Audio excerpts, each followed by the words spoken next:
Welcome back to Barely Quilting. And today is kind of a fun episode. We're going to be talking about Serger projects today. So I'm not going to go into the super break it down, teach you how to thread it today. But if that is something enough of you are interested in, please let me know because I would be more than happy to make that video for you. Today I'm going to be kind of talking about beginner-ish friendly projects for a serger, or they're also really trendy right now, so they're kind of falling into my is this trendy project worth your time? And I'm gonna tell you now before we even get into it, yes, one of them are. And what is that project? Because this project is what I actually learned to use a serger on, and I would totally recommend everybody learn to use a serger making this project. And that is gonna be those reusable paper towels today. So what is nice about them is they're reusable. They roll up on a cardboard tube. You can put them on your paper towel holder and they're soft. With sewing, it is a very, very wasteful hobby. It can be, I should say, but when I am able to make something out of my scraps, that is what I love. I live for that. Those are some of my favorite projects. And with these, I will buy flannel to make them because I don't have to worry about the selvage. I don't have to worry about things like that. And I always cut them in bulk. And I will show you that in a minute. But what's also nice about them is you can make them from scraps. They're a great scrap buster. You can make the reusable paper towels these are the two most common sizes that I have found going to craft shows, looking online, making them myself. It's gonna be that 10 by 12, or for the smaller sizes to have a reusable tissue or just a smaller rag in general is going to be that 8 by 9 rectangles. But what's nice about them is they also roll on a tube. They just don't fit as well as that 10 by 12, as that is the more common size for a traditional actual paper towel. And you gotta pre-wash your flannel with these. I know that is not a super common practice anymore, but with these kind of being that serger, and I'm sure there's a more proper reason, I just can't remember. Because your flannel will shrink. Big brain, I know things sometimes, but I will buy them when flannel is on sale as well, and from the quilt shop if there's one that's really cute. And I'm like, yeah, my kitchen needs that.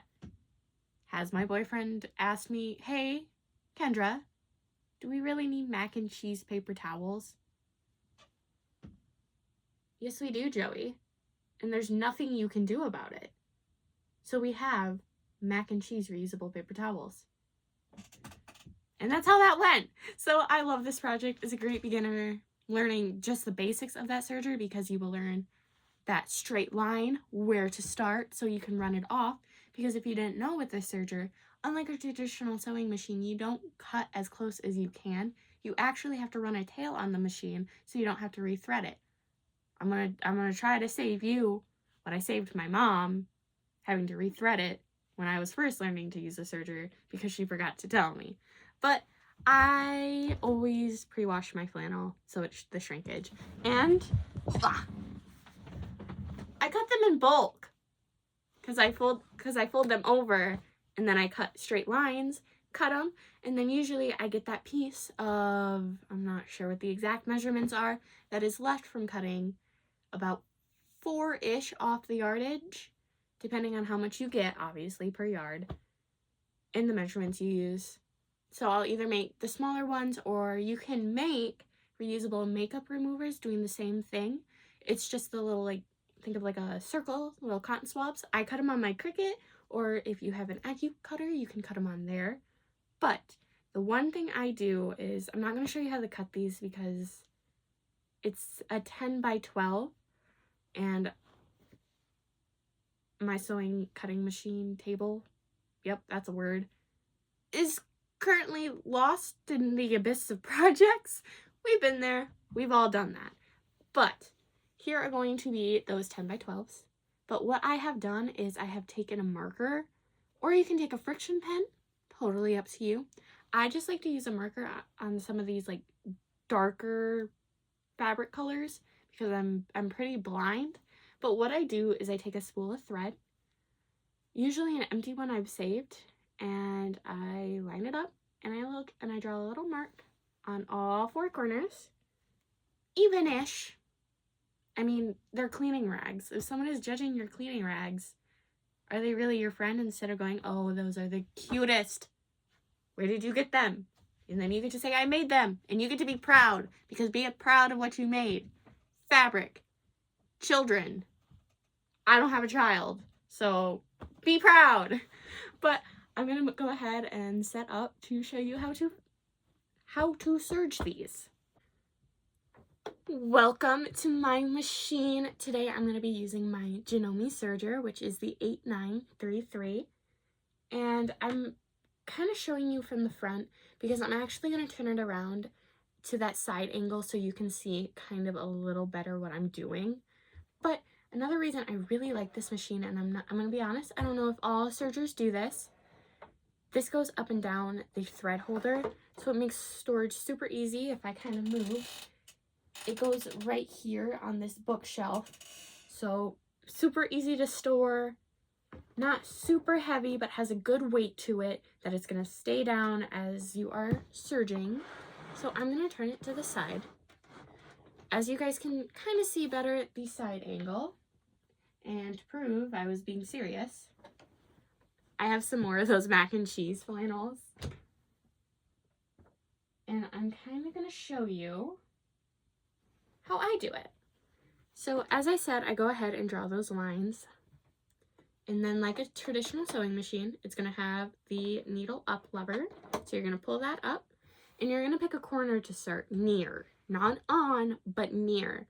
So you are going to line up your fabric and you're going to push it in as far as you can without it crumpling on itself. But so you hold that in. I go about 1.5 to 2 inches away from the corner.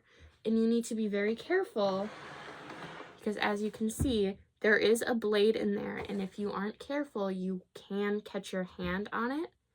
So please don't do that. But as you can see, I have that in there and lined up.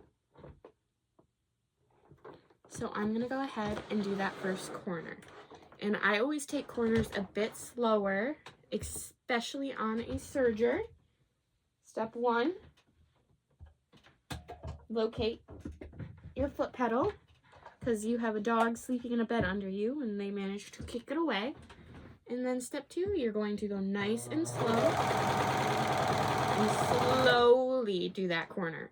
I always, when I am about to completely do the turn, put my needle down, lift up, and kind of help that turn. I just move it a little. I don't pull. I don't do that. I just give it a gentle move to the side until it will not move. And then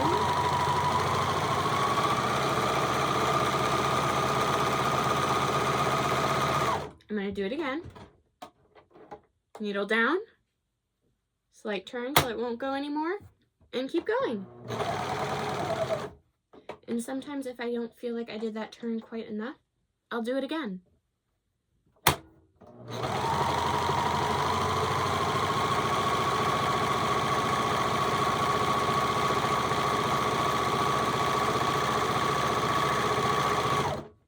One more time. 2 more times. I lied.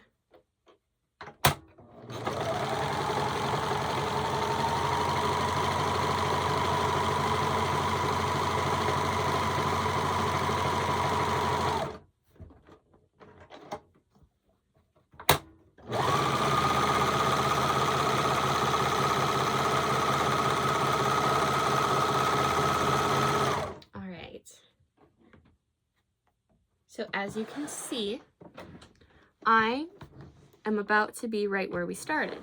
So since I did that on that corner, what I do is I follow it, I sew straight off.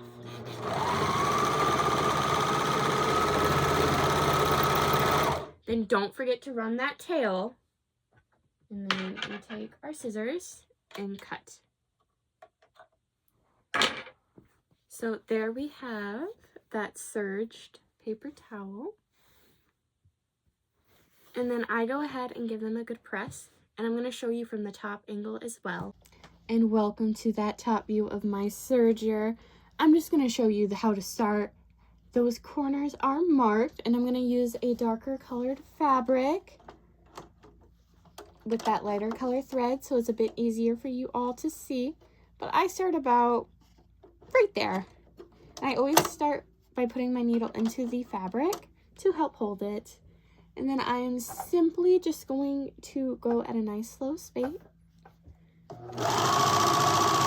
Slowly turn with it. And then when I get to here is when I lift that up and I gently turn the fabric as much as I can without pulling on it. And then I'm going to just slowly do those corners just like that.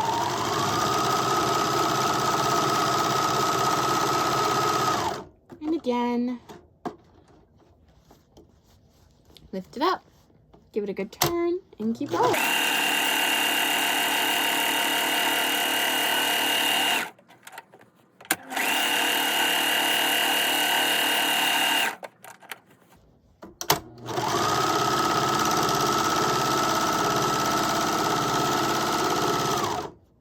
And then we are coming up to that last corner where we started. So what we're gonna do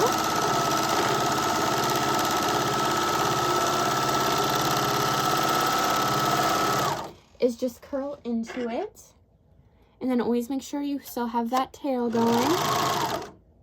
And then I am going to cut it off.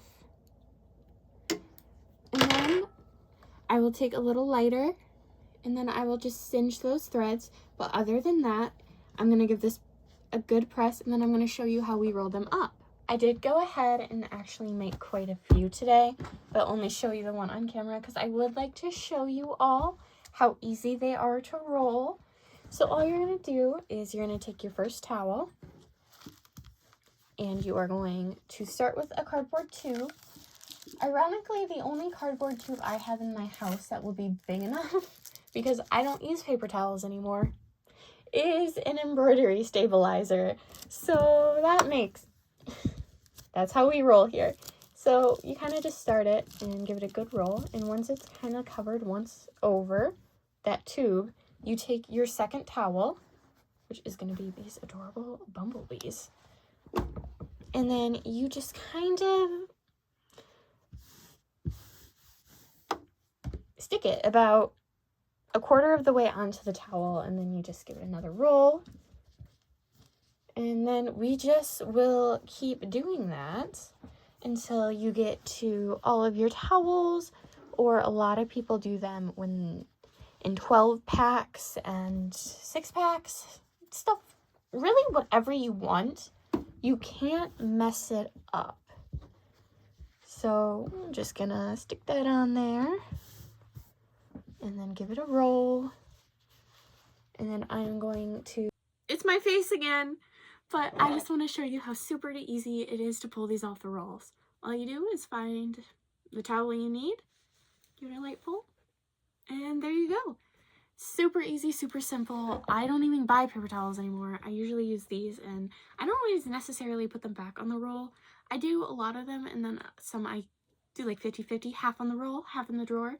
And yeah, that's all for these. Super easy, super simple. They wash great. Obviously, you're gonna stain them. You're gonna get gross stuff on them, but they are an amazing alternative. So I hope you enjoyed this tutorial today. Like, comment, subscribe. Stay tuned for more Serger projects. And I will see you next